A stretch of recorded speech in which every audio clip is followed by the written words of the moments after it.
미국 대법원이 대통령의 상호관세 권한을 제한했습니다. 그러나 관세 정책은 멈추지 않았습니다. 사건 한 줄 요약입니다. 대법원이 상호관세를 막았지만 행정부는 다른 법을 통해 관세를 이어가겠다고 선언했습니다. 이 지점이 중요합니다. 이번 사안은 관세가 위법이냐 아니냐의 문제가 아니라 관세 정책을 유지하기 위해 어떤 법적 통로가 동원되는가의 문제입니다. 행정부는 국제비상경제권한법이 막히자 무역법 122조를 꺼냈고 그 이후에는 무역법 301조, 이른바 슈퍼 301조로 연결하겠다는 신호를 명확히 보냈습니다.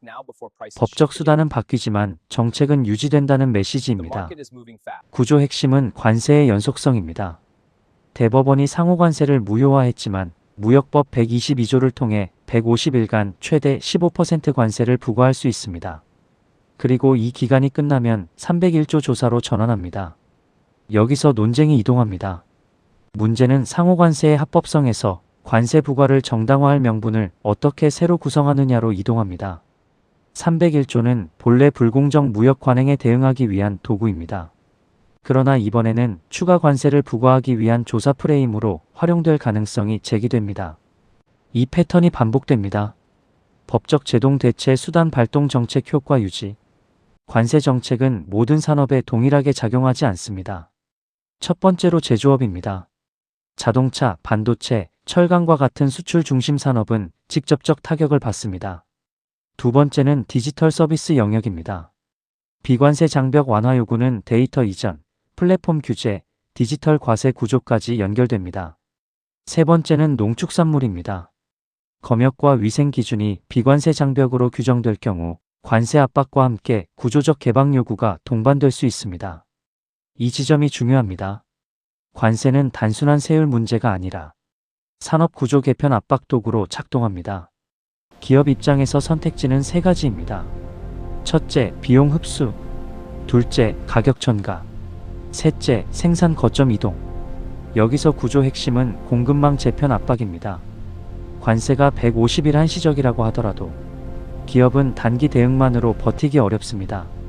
정책이 연속성을 목표로 한다는 점이 확인되면 기업은 이를 구조 변화 신호로 받아들입니다. 이 패턴이 반복됩니다. 관세 발표 공급망 재검토, 투자 재배치.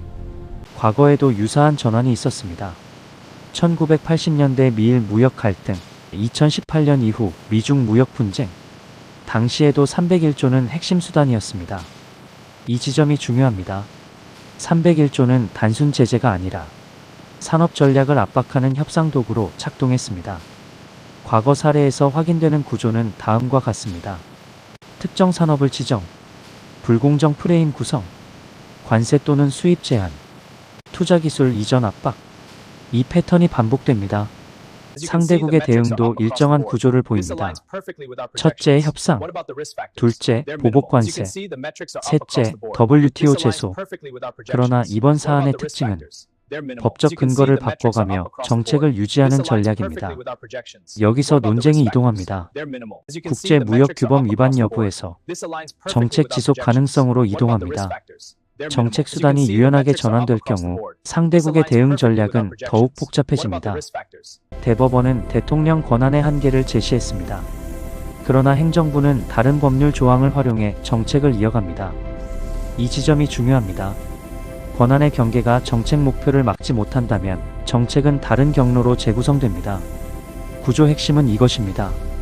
관세는 세율이 아니라 전략 도구입니다. 기업과 정부는 신호를 읽습니다. 15% 관세가 단기 조치라 하더라도 뒤이어 301조 조사가 예고된다면 이는 일시적 충격이 아니라 구조 변화 신호로 해석됩니다. 이 패턴이 반복됩니다.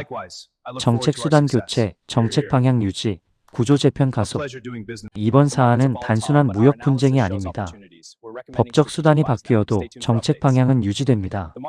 산업은 압박을 받고 기업은 선택을 강요받으며 상대국은 협상 테이블로 이동합니다. 결국 핵심은 구조입니다.